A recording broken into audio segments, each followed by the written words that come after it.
සුබ දවසක් ඔබ සැමට. මම අද පෙන්වන්නම් මැංගෝ ලෑසි එකක් තා රසවත්ව ඉක්මනින් සාදා ගන්න ආකාරය. බලමු අපි දැන් ඒ සඳහා අපිට මොනවද අවශ්‍ය කරන්නේ කියලා. මම අරගෙන තිනවා මේ සයිස් අඹ ගෙඩියක් මේ විදිහට කොටු හැඩයට කපාගෙන තියෙනවා. ඒ වගේම අයිස්ක්‍රීම් කප් භාගයක් විතර අරගෙන තියෙනවා. ඒ වගේම ලයිට් යෝගට් කප් භාගයක් විතර අරගෙන තියෙනවා. ඒ වගේම රසායනුව සීනි අරගෙන තියෙනවා. ඒ වගේම ප්‍රෙස් මිල්ක් කප් කාලක් විතර අරගෙන තියෙනවා. අයිස් කැට 6ක් විතර අරගෙන තියෙනවා. මම දැන් බෙන්ඩරේට මුලින්ම අඹ ටික මේ විදිහට එකතු කරනවා.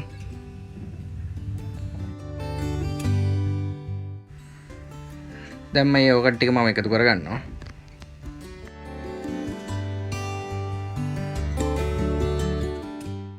දැන් අයිස්ක්‍රීම් ටිකත් එකතු කරගන්නවා.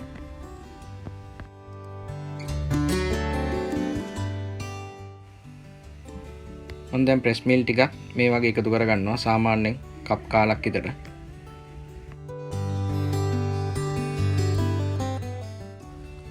සීනි මේසෙන්දක් විතර එකතු කරගන්නවා.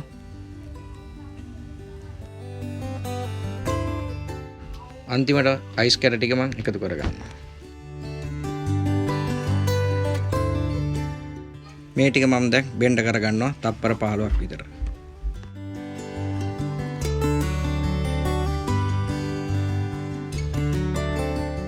මේ තියෙන්නේ බෙන්ඩ් කරපු මැංගෝ ලැසි ටික. අපි දැන් මේක මේ විදිහට ග්ලාස් එකකට දාගන්නවා.